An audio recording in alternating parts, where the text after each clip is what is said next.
Hola, soy Raúl Jeremías Soriano Gómez y te invito a escuchar esta explicación. El día de hoy vamos a hablar de otro profeta menor. El profeta se llama Abdías. Este profeta tenemos poca información histórica con relación a él. No sabemos dónde nació, pero es posible que haya sido en Judá. Y no sabemos el año preciso en que nació ni el año preciso en que murió. Tampoco tenemos, históricamente hablando, que él haya escrito el libro. Posiblemente lo escribió él, el libro del profeta, que lleva su nombre, pero posiblemente haya sido algún geógrafo que escribió lo que él había pronunciado como profecía de parte de nuestro Señor, de nuestro Padre Dios. También tenemos otra dificultad con respecto al profeta Abdías, ya que su situación era un poco complicada en relación a los años.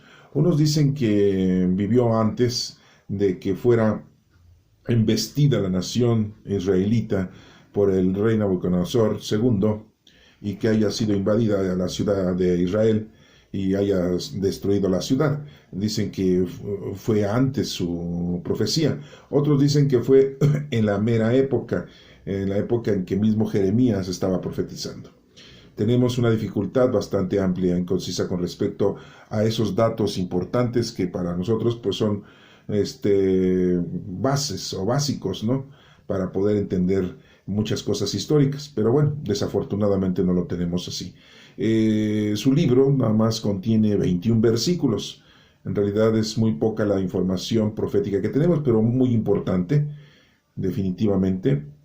Como les acabo de mencionar, forma parte de los 4 primeros profetas menores que tenemos en el Antiguo Testamento.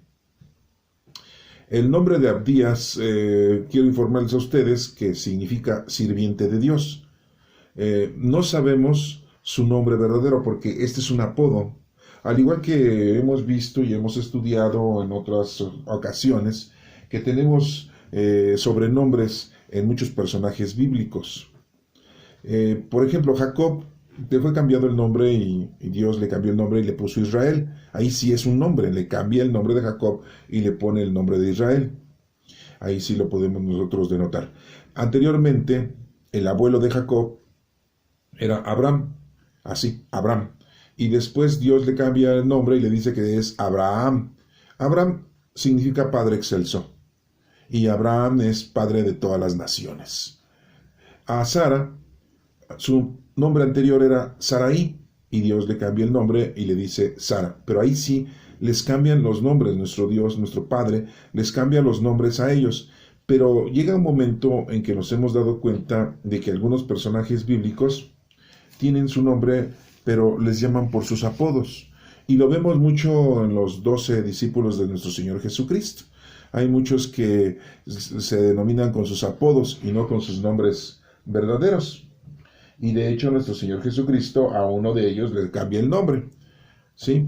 Bueno, pero antes de pasar al Nuevo Testamento, a ver esas circunstancias de los nombres, con respecto a lo que les estoy yo diciendo del profeta Abdías, que significa sirviente de Dios, pues su nombre también se desconoce. No conocemos el nombre del profeta Abdías, nada más Abdías quiere decir sirviente de Dios. Entonces es un apodo, ¿no? Ahí viene el sirviente de Dios. Bueno, pues sí. Entonces tampoco sabemos exactamente cuál haya sido su labor, su oficio de este profeta. No tenemos información, ¿no? Entonces, nada más nos menciona que, pues sí, que estuvo ahí en Judá y que posiblemente ahí fue donde nació. Eso sí lo tenemos muy, pues, con mucha información, ¿no? Entonces es parte. Y bueno, en la Sagrada Escritura te vamos a leer los 21 versículos en donde está hablando el destino que tiene el lugar de Edom. Edom es un lugar, es una zona que está al sur de Judá, perdón, está al sur de Judá, cerca del sur del Mar Muerto. Por ahí se encontraba esa ciudad. Y profetiza en contra de esa ciudad de Edom porque cometen muchos errores la gente que vivía ahí, principalmente sus dirigentes, ¿verdad? Sí, aquí nos mencionan los versículos que se burlan, se roban todo lo que hay en Israel después de que Israel había sido invadida por el rey Nabucodonosor II, sí, y eran presa fácil los israelitas porque pues ya los habían destruido y los de la ciudad de Edom llegan ahí como aves de rapiña, ¿no? Bueno, todo eso ahorita lo vamos a denotar y todo lo vamos a ver con más calma. Bueno, en el tiempo en que posiblemente dicen que Abdías estaba era en el tiempo cuando Joram era el rey de Judá. Esto estamos hablando del siglo noveno, antes de la era de nuestro Señor Jesucristo. ¿Sí? Bueno. Pero sabemos que en el tiempo de Nabucodonosor II, pues fue en el año 580 antes de Cristo, más o menos, y en donde el profeta Jeremías da sus profecías o tiene su intervención profética. Bueno, ¿por qué les digo esto? Porque pues dicen que Abdías fue contemporáneo del profeta Abdías. Jeremías y Abdías eran contemporáneos, ¿no? Bueno, les digo, desafortunadamente tenemos muy poca información histórica, pero leyendo los versículos que ahorita le vamos a dar lectura, nos damos cuenta de que tiene una misma semejanza a lo que hemos estado nosotros estudiando con respecto al profeta Oseas y al profeta Amós, en donde están hablando con respecto a la destrucción de la ciudad de Israel, a la destrucción del templo, del primer templo construido en honor a nuestro Padre Dios, que fue mandado construir por Salomón, y nos refieren muchas situaciones en las que se encontraba el pueblo de Israel que había caído en la idolatría y en el desorden, ¿no? El mundo, demonio y carne los habían vuelto, los enemigos del alma, ¿no? Sí, bueno, pero entonces, según muchos historiadores nos mencionan que sí, que fue en la época en que el rey Nabucodonosor II invadió Israel y por eso allá aparecen las profecías de Abdías. ¿Sí? Bueno, y hacen comparaciones, por eso les digo, con los profetas Amós y con el profeta Oseas y también hasta con el profeta Joel. Entonces, por eso les digo que es posible que haya sido en esa época. Después de esta pequeña información que yo les estoy proporcionando, que ustedes la pueden buscar más plena, yo nada más la estoy comentando, no les estoy dando datos exactos, ustedes la pueden buscar e integrar más su conocimiento con respecto a la poca historia que se tiene de Abdías. Regresando a lo de los nombres y que su nombre Abdías pues es un apodo, y que tenemos en la Sagrada Escritura a varias personalidades que pues se les llama con sus apodos, vemos que ya en la época de nuestro Señor Jesucristo, para pasar con un poquito más de firmeza, que nuestro Señor Jesucristo le cambia el nombre a Simón, el pescador, que es hermano de Andrés, le dice que se va a llamar Pedro, que significa piedra. Entonces nuestro Señor Jesucristo le cambia el nombre, ahí le cambia el nombre, no le está poniendo un apodo. Pero vemos que otros discípulos de nuestro Señor Jesucristo que estuvieron con él, pues sí les llaman por medio de sus apodos. Un ejemplo es Mateo. Mateo es un apodo, el recaudador de impuestos. Su nombre verdadero era Leví. Y tenemos otro personaje, otro discípulo de nuestro Señor Jesucristo. No voy a mencionar a todos porque a lo mejor me va a faltar alguno, pero voy a mencionar los que son un poquito más importantes. Tomás, que la palabra Tomás no es un nombre, es un apodo. Significa mellizo, significa gemelo. Pero su nombre verdadero de Tomás era Judas. O sea que para esto pues ya estamos hablando que había 3 Judas en el grupo de los discípulos de nuestro Señor Jesucristo. Judas Tomás, que era su nombre, Judas Iscariote, que Iscariote no era su apellido, sino que Judas era de Iscariote, de Queriot, de una ciudad al sur de Judea, cerca de Edom, de la ciudad en la que está ahorita hablando Abdías. Y tenemos al otro Judas Tadeo. Tadeo pues significa valiente. Le decían Tadeo, pero su apodo era Tadeo y su nombre era verdadero, era Judas. Tadeo significa valiente. Y bueno, por ejemplo, los hijos del señor Zebedeo, Juan, el apóstol, el evangelista, y Santiago, su hermano, les decían aborígenes, o les decían los hijos del trueno. Ahí vienen los hijos del trueno, ¿no? ¿Sí? ¿Qué pasó, trueno? Le decían, ¿no? Que eran los hijos del señor Zebedeo y de su esposa, la señora Salomé. Entonces, como les menciono, pues varios de los discípulos tenían sobrenombres y les hablaban con apodos, ¿sí? Y no se referían con ellos directamente con su nombre verdadero. Esos sí eran apodos. Los otros fueron los nombres que nuestro Padre Dios le cambió a algunos personajes bíblicos que acabo de mencionar, y nuestro Señor Jesucristo le cambia el nombre a Simón y le dice que se va a hacer Pedro porque es la primera piedra de la iglesia. Acuérdense que la iglesia somos nosotros somos la iglesia, somos templos vivos del Espíritu Santo. Entonces, sí, porque las construcciones pues son construcciones hechas por manos humanas, pero en realidad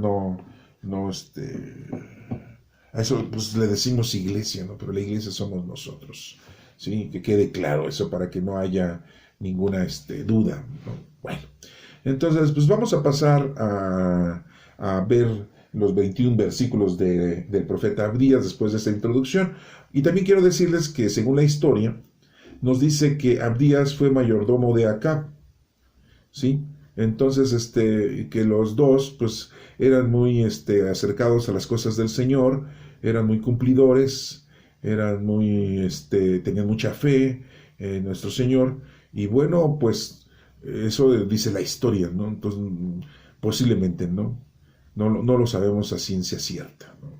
Yo se los comento, como les digo, lo pueden ustedes buscar con mayor tiempo, la historia de cada uno de los personajes que se están mencionando.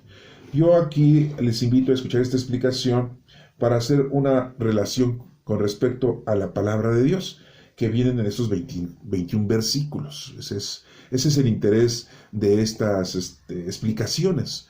Sí, porque ya una cosa histórica, pues ustedes lo pueden buscar, eso definitivamente. Yo no soy un historiador como para poderles decir a ciencia cierta y punto por punto lo que la historia nos dice, ¿no? Solamente aquí tratamos de que ustedes escuchen esta explicación para que tengan interés en la palabra de Dios. Y en este personaje que es un profeta, es el único profeta menor que tiene muy poca información con respecto a las profecías, que son 21 versículos.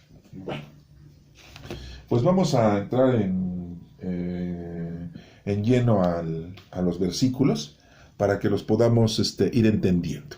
Recuerden que tratamos de entenderlos de una forma teológica y no solamente doctrinal y literal, porque podríamos entenderlo de una forma doctrinal como la doctrina judaica, y no, y podríamos entenderlo nada más como está escrito y lo está diciendo así y se acabó. No, tampoco, o sea, no es nuestra intención el que nosotros entendamos estas cosas de una forma literal o de una forma doctrinal.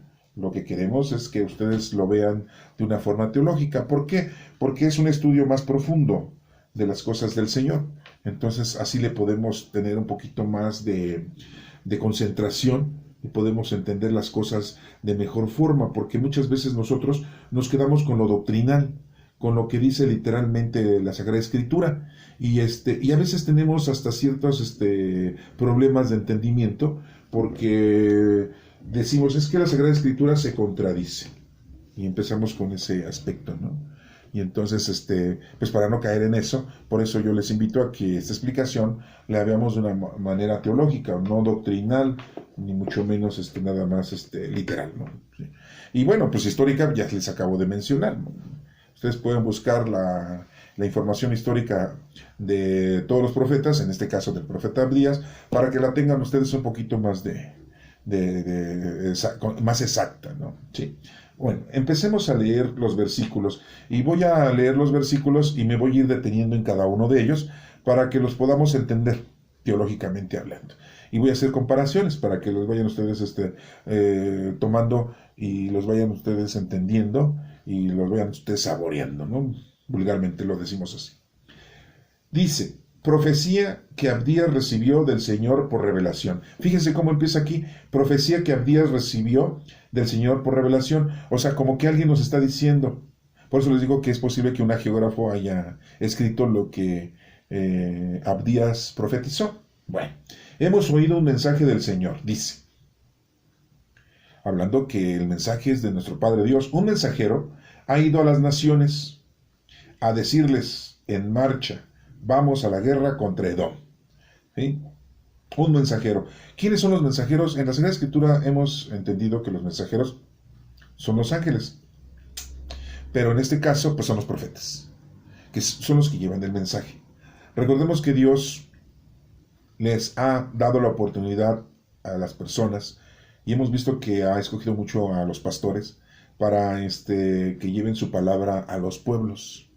Y principalmente a los pueblos que tienen una situación difícil en su comportamiento.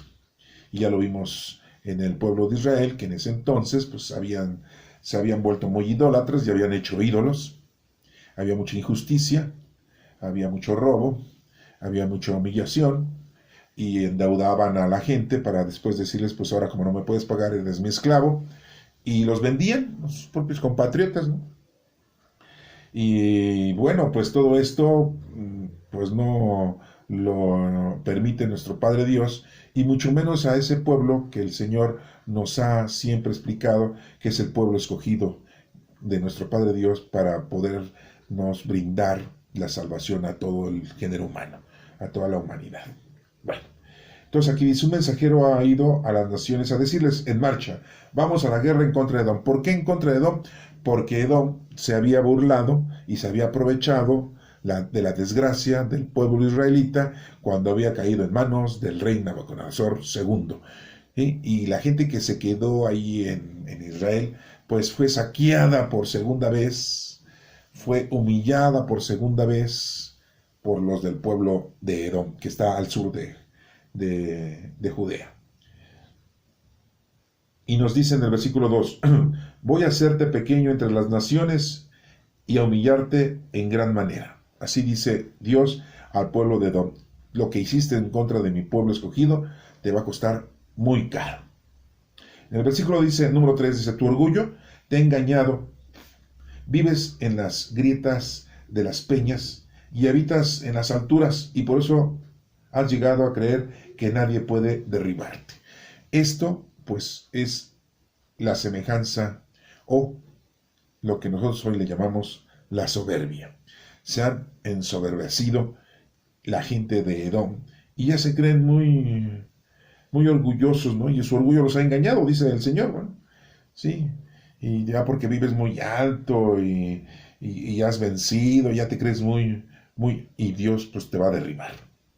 Entonces, pues que la soberbia no caiga con nosotros, porque entonces estamos alejados del Señor y Dios nos va a ver nuestra suerte. Acuérdense que todo lo que sembramos lo vamos a cosechar. ¿Sí? En el versículo 4 dice, pero aunque te eleves como el águila y pongas tu nido en las estrellas, de ahí te haré caer. ¿Se dan cuenta cómo no lo podíamos entender esto literalmente? Pues ¿quién va a poner un nido en las estrellas? Sí, pues es una forma simbólica, ¿no? Es una forma de comparación. Bueno, pero aquí nos da a entender de que aunque te sientas tú muy intelectual, aunque tengas tú mucha sabiduría mundana y terrenal, humana, y te sientas tú que las puedes y que tú has podido hacer todo porque tu capacidad intelectual te ha hecho que hagas lo que has hecho en la vida y te sientes mucho más, y se te ha olvidado que si tienes la inteligencia es porque Dios te la ha dado. Si tienes la sabiduría es porque Dios te la ha dado. Si eres lo que eres es porque Dios te lo ha permitido. Y entonces pues caes en ese abismo, ¿sí? De que te crees muy vanidoso, ¿eh? Y te crees muy capaz, ¿no? ¿Sí? Bueno, el Señor dice, si los ladrones vinieran de noche a robarte, no se lo llevarían todo. Si vinieran a ti los vendimiadores, algunos racimos dejarían. En cambio, tus enemigos te han destrozado por completo. Los enemigos de uno, como les acabo de mencionar, pues ya lo hemos visto en otros momentos, es el demonio, el mundo y la carne. y es lo que nos destruye, ¿sí? Muchas veces nosotros estamos muy preocupados por las cosas que nos pasan en nuestra vida diaria, la situación en la que nos encontramos, y tratamos de solventarla, de salir adelante, pero no nos damos cuenta que verdaderamente nuestros enemigos es el demonio, el mundo y la carne. La carne, pues son nuestros 5 sentidos, nuestra fuerza, nuestro entendimiento, nuestra inteligencia, nuestra ciencia, que muchas veces lo ponemos por alto ante las cosas del Señor, por delante de las cosas del Señor. El mundo, pues es todo lo que habita en lo terrenal, todo lo que nos atrae, todas las pasiones, todas las distorsiones espirituales que tenemos. Y el demonio, pues es el maligno que vaga por el mundo para la perdición de las almas, así decimos en una pequeña frase de una oración. ¿Sí? Hay gente que me va a decir ahorita, pues, el demonio no existe, ¿no? Eso es un invento, ¿no? Así como ahorita algunos personajes políticos dicen que es un invento de los conservadores, ¿no? Bueno, estamos en el año 2021. Ya sabrán ustedes por qué digo esto. En el versículo número 6 dice: como te han sacado Esaú, han robado hasta el último de tus tesoros. ¿Sí? ¿Cuál es el tesoro que tenemos? Nuestra vida con Dios, nuestra común unión con Dios. Ese es nuestro tesoro. ¿Sí? Hoy en día vivimos con un tesoro dentro de nosotros, que es el Espíritu Santo. Somos templos vivos del Espíritu Santo, somos iglesia nosotros, ese es nuestro tesoro, ¿no? ¿Sí? Y en el momento que caemos en el mundo demonio y en la carne, pues estamos desperdiciando nuestro tesoro. Es como si estuviéramos invirtiendo dinero bueno al malo. Es como si estuviéramos arriesgando nuestro dinero en todo lo vano, y que al final de cuentas nos vamos a quedar sin nada. ¿Sí? Entonces ese es nuestro tesoro, ¿no? En el número 7 dice: todos tus aliados te engañaron, te echaron de tu propia tierra, aún tus propios amigos se han puesto en contra tuya, y tus amigos de confianza te han tendido trampas. Edom no tiene inteligencia, o sea, la ciudad de Edom, o sea, el lugar, ¿no? Entonces, aquí tenemos esa situación. Hay una frase muy importante que nos dice nuestro Señor Jesucristo, ¿sí? Y que se las dice a los discípulos y que la escriben en sus libros. Muy claramente dice: maldito el que cree en el hombre y bendito el que cree en Dios. Entonces, pues tú a lo mejor tienes muchos aliados, pues te van a engañar, ¿sí? No debes de confiar en el hombre, debes de confiar solo en Dios. Porque confías en ellos, pues te van a dar y te van a quitar hasta la tierra. Te van a quitar tu vida, la tierra, tu cuerpo. Aún tus propios amigos se han puesto en contra tuya, ¿sí? Dicen que el mejor amigo del hombre es el perro. Pues yo creo que sí, ¿eh? Pero amigos, seres humanos, pues es difícil encontrar los que haya uno, ¿no? Se han puesto en contra tuya, tus amigos de confianza te han tendido trampas, ¿sí? Edom no tiene inteligencia. Bueno, pues entonces, que quede claro que al único que le debemos de tener confianza es a nuestro Padre Dios. En nadie más. No podemos confiar en él. ¿Cuántas cosas te prometen los políticos? ¿Y a poco te lo cumplen? Pues no. Y uno sigue creyendo en ellos. Bueno. Seguimos, dice en el versículo 8, el Señor afirma: cuando yo castigué a Edom, destruiré a todos sus sabios y quitaré la inteligencia a los de la región montañosa de Esaú.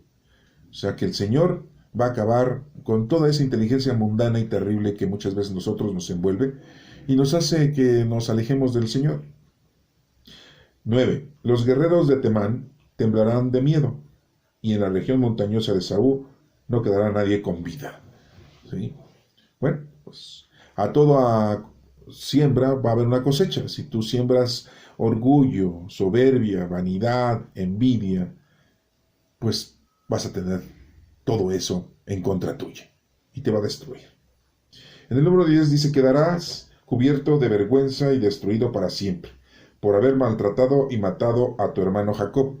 Sí, o sea, porque les digo que la ciudad de Edom, al ver que ya había sido invadida el pueblo de Israel, que eran todos los descendientes de Jacob, las tribus de Jacob, que son 12, pues no solo van y en vez de que los ayudaran, ¿verdad? Que fueran humildes, sencillos y los apoyan, no, van y hacen de las suyas, roban y maltratan y lo que pueden hacer, ¿no? Porque ven que el pueblo está destruido. Sí, acuérdense que en Nabucodonosor II se llevó a Babilonia a la gente inteligente, a la gente trabajadora, a la gente sabia, a la gente que tenía buenos oficios, a la gente de dinero, a los reyes que después los mataban, pero deja ahí a la gente humilde, sencilla, pobre, hambrienta, y llegan los de Edom y a ellos les dan su segundo castigo, por decirlo así, ¿no? Pero Dios dice, tú que hiciste todo eso, quedarás cubierto de vergüenza. Entonces, en vez de que hagamos nosotros, como dice, al perro más flaco se le juntan las pulgas, ¿no?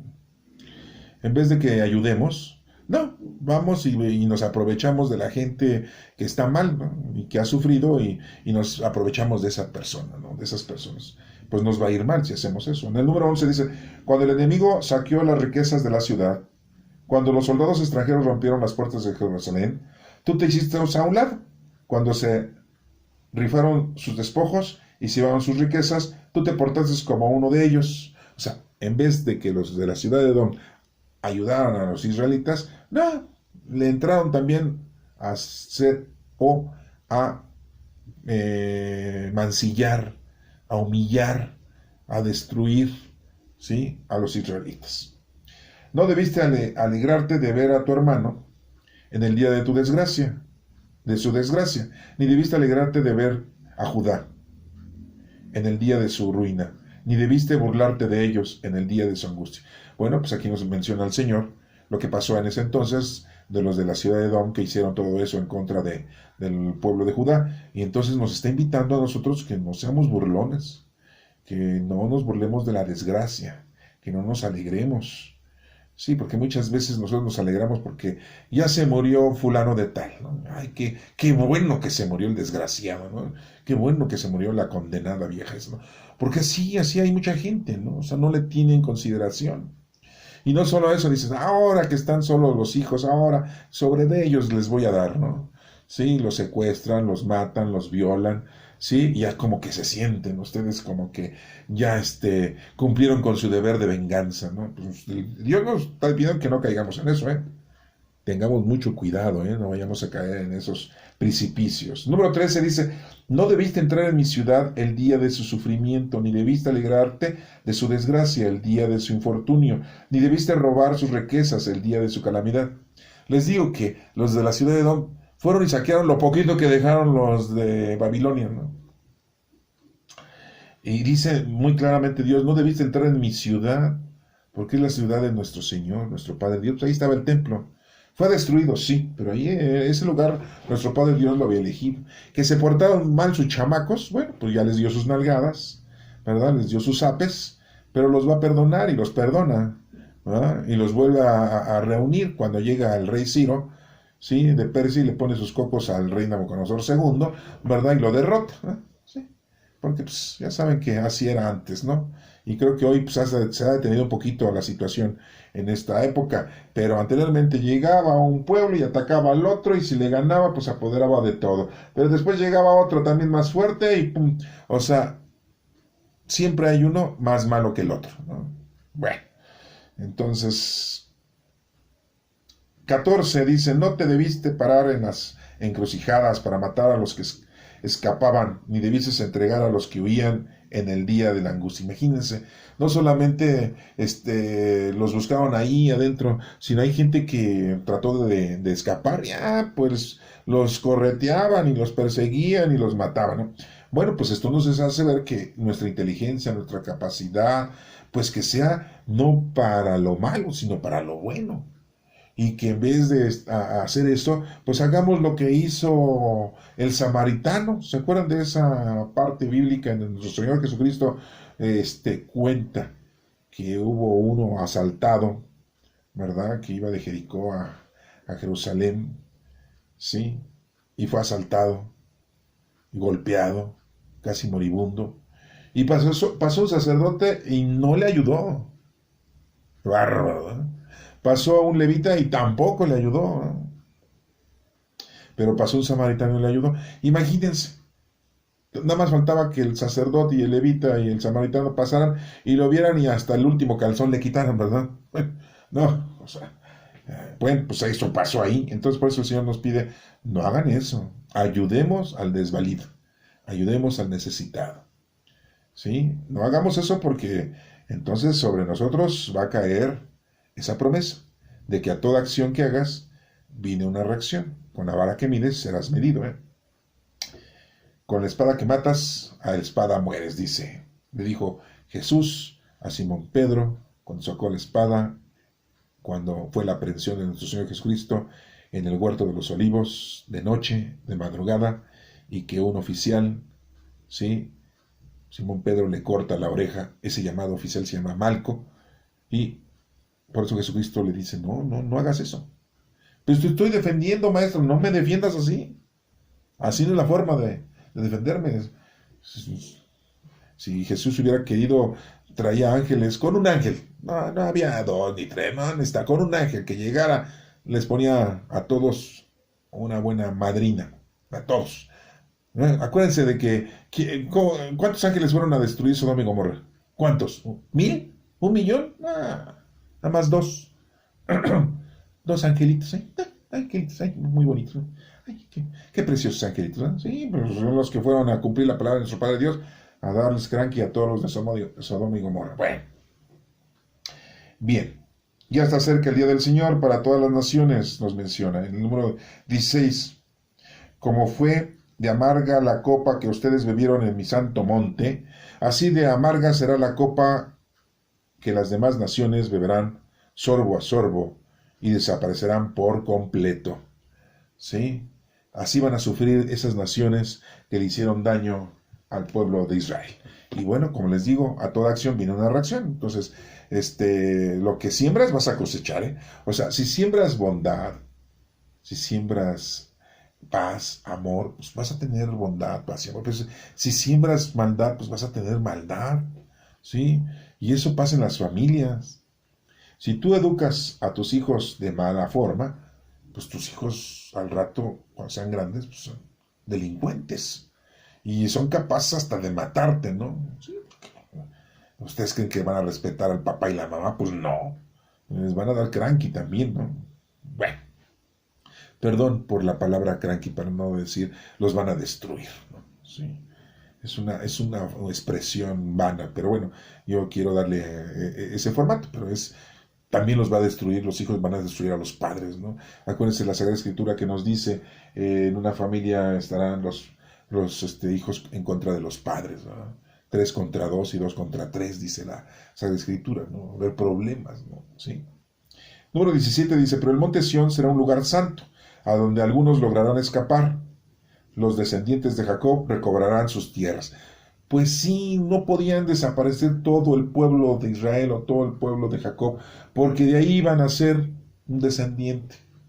Pues sí, nuestro Señor Jesucristo, que era la descendencia de la tribu de Judá. Y antes de que eso pasara, que fueran destruidos, pues nuestro Señor había prometido que íbamos a tener el Salvador, y nace de la tribu de Judá. Bueno, entonces pues no podían, por eso les da una oportunidad, los perdona nuestro Padre Dios a los israelitas por haber cometido, principalmente, como yo les he mencionado, la idolatría. Y ya recibieron su merecido después de haber sido invadidos no solamente por el rey Nabucodonosor II, sino ahora, pues imagínense los pobres que quedaron ahí en Israel, sí, la gente más pobre y más dañada, todavía van los de la ciudad de Edom y les dan también, ¿verdad? Lo poco que tenían se los quitan, ¿no? Bueno. Número 18 dice, los descendientes de Jacob y de José serán fuego y serán llama, y los de Esaú serán estopa, que aquel fuego devorará completamente. Ninguno de los de Esaú se salvará. ¿Sí? ¿Quién era Esaú? ¿Se acuerdan quién era Esaú? Pues sí, el hermano de quién? De Jacob. Bueno, los que quieran verlo, eso está ahí en el Génesis. Lo pueden buscar, y si no, pues lo pueden ustedes escuchar ahí en mi canal, ahí buscan esos capítulos y lo pueden ustedes ver, ¿sí? Que son hermanos y pues Jacob va a triunfar una vez más sobre Esaú. Acuérdense que Esaú, los que ya leyeron eso, le vendió la primogenitura a su hermano Jacob por un simple plato de lentejas. ¿Sí? Si no, los que no hayan visto esto, pues van a decir, ¿de qué está hablando? Bueno, lo pueden buscar ustedes en el Génesis y ahí lo van a ustedes a entender de mejor forma, ¿no? Está interesante. Los invito a que lo lean. ¿Ah? En el número que sigue, 19-20, dice: los israelitas de Negev tomarán posesión de la región montañosa de Esaú, y los de la llanura se apoderarán del territorio de los filisteos. También tomarán posesión de las tierras de Efraín y del territorio de Samaria, y los de Benjamín se apoderarán de Galad. Esta multitud de israelitas desterrados tomará posesión del territorio de los cananeos hasta Sarepta, y los cautivos de Jerusalén, que está en Sefarad, tomarán posesión de las ciudades de Negev.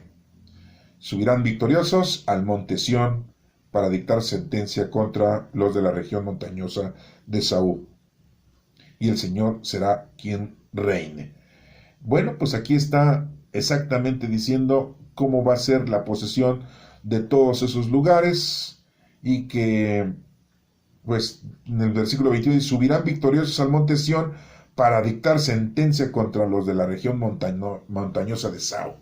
¿Sí? Y como les digo, vuelve a triunfar Jacob sobre su hermano Esaú, ya que Esaú había vendido su primogenitura a Jacob por un simple plato de lentejas. Y después, cuando recibe la bendición Jacob, pues su padre Isaac le da la bendición a Jacob pensando que se la estaba dando a Esaú. Y no. ¿Sí? Pero todo eso pues no se los voy a platicar ya ahorita, porque pues esa es otra historia, pero tiene relación con ese movimiento en el que Jacob triunfa sobre Esaú. Hemos escuchado estos 21 versículos en donde pues hemos visto ciertos puntos que no hay que hacer, ciertas cosas que no hay que cometer y que no hay que dejarnos llevar por los enemigos del alma, como los israelitas o como los de la ciudad de Edom, que en vez de ayudar a los israelitas después de ver su situación tan difícil que tuvieron, pues no, van y todavía los pisotean más. ¿Sí? Tanto peca el que mata a la vaca que el que le agarra la pata.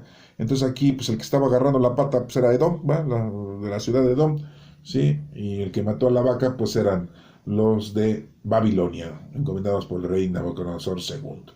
¿Sí? Pero Dios, siendo su pueblo elegido, sabemos que Dios es todo amor, los perdona, los ayuda, y no solo eso, sino a todos aquellos que le hicieron mal al pueblo israelita, pues les da su merecido.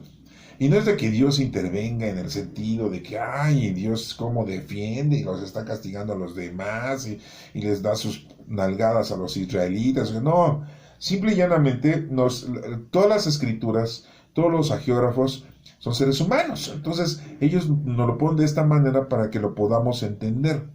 Pero en realidad todo es una situación de que si tú tienes la bendición de Dios, pues Dios no te la va a retirar, ¿no? Así, ya, te di la bendición, ahora te la quito. No, pues, recibir la bendición de Dios, pues siempre estando con Dios te va a ir bien.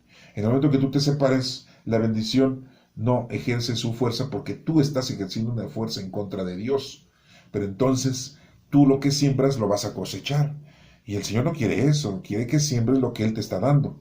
Sí, que en este caso, pues hoy somos templos del Espíritu Santo, para que produzcas cosas bien, buenas, perfectas. Y bueno, pues ese es el hecho, ¿eh? No crean que aquí, porque mucha gente critica, ¿no? Es que el Señor permite, el Señor castiga, el Señor defiende, el Señor a los que están en contra de los israelitas, de los hebreos, les da y los destruye. No, simple y llanamente que esa gente, o sea, los que invadieron Jerusalén, los que invadieron Israel, los que destruyeron el templo, pues tenían que recibir su merecido, tarde o temprano, y llega el rey Ciro de Persia y les pone lo mismo. O sea, y lo mismo le pasó al rey Ciro, ¿sí? Después con el poderío de los griegos, ¿no? Pero bueno, esa es historia. A lo que voy yo es nada más explicarles que no debemos de hacer lo que se menciona que hicieron los del pueblo de Edom en contra de los israelitas, y tampoco hagamos lo que los israelitas hicieron de ser idólatras y haber caído en el pecado, ¿sí? De la injusticia. Bueno, espero que esto te haya motivado para que puedas leerlo con más calma, te ayude a que lo vayas entendiendo y vayas obteniendo mensajes más profundos. Que Dios te bendiga.